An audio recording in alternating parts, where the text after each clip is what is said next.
يعني وقت تصرف ذاك الدلت بيويا نان حلال نان حلال اجا حرام بالدلت بيوانيه بس وقت تصرف ذاك الزور دلت بيويا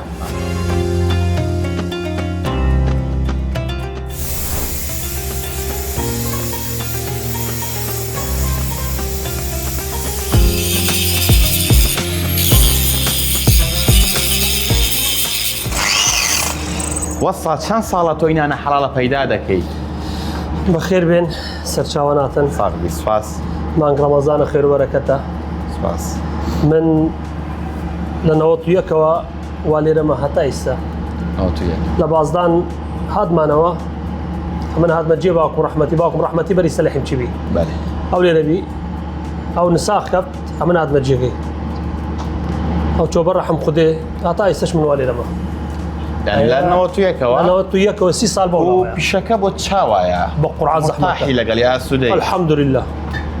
الحمد لله والله دل خوشم لقلي شولا لە ئێسادا بەدەستهێنان نان حەڵاڵ ئاسان بەدەستدێت یا زەحمەت بەدەستدێت وەستا بقرعان نان حلال زحمته زور زحمته زۆر اري والله زەحمەتەکەی لە چییە؟ بقرعان شول نية كاسبين نية عنده يعني بكبري نية يعني عندك شول تيت باي خذ لي نابني عندك شول تيت حلال باي خذ لي نابني شول حلال شكيمة زور كيما باشە هیچ جارێک بیە کارێکت بۆ هاتبێتە پێش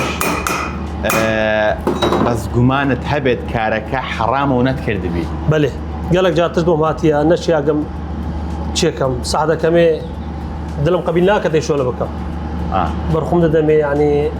يعني بە گومان بیگەت قمام بيقم ليه تشم نكر شتەکە تشم نكر دي بله بله تشم نكر دي لبر ليه بقمام بيقم لبر عندي تشم نكر دي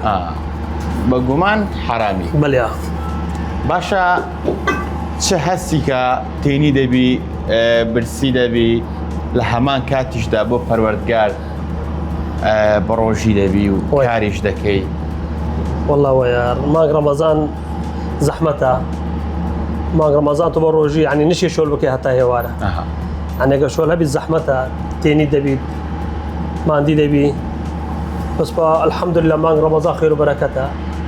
رحمتها دبي بيا يعني هەستێک خۆشە بۆت کە تۆ لێرە کار دەکەی تا کەی دەمێنی لێرە لە کەیەوە دەست بە کار دەکەی لە مانگ ڕەمەزان بقرآن لسر شوله عندي جار ساعات 10 تيم دكان عندي جار ساعات 8 تيم عندي جار ساعات 12 تيم حتى مغرب يعني تا بانگی حتى نيزك مالي مغرب مەلای مەغرب بانگی مەغرب دەمێنی اري والله حتى نيزك مالي مغرب ليرم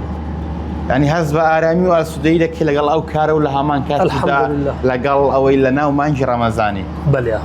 الحمد لله زور خوش شكر بو خدي باشە وەسا چ تامێکە چ لەزەتێکە چ خۆشیەکە کاتێک کار دەکەی و لە کار دەگەڕێەوە کۆمەڵێک شت دەکڕی و دەیبێتە ناو ماڵ و منداڵ بەیەکەوە دەیخۆن بله ويا چاوەیە بۆت بله والله دڵخۆشیە بله غرات بێ مال دڵخۆشیە يعني دەزانی کە ئەوە بەرهەمی دەستی ماندووبوونتە زانی خۆش هەیە خوتا يعني اگا زحمة صرفش ناكي اوها يعني ما عندي بنته يعني وقت صرف ذاك الدلت بيويا نان حلال نان حلال اجا حرام بالدلت بيوانيه بس وقت تصرف ذاك الزور دلت بيويا يعني اسراف نايت تكردن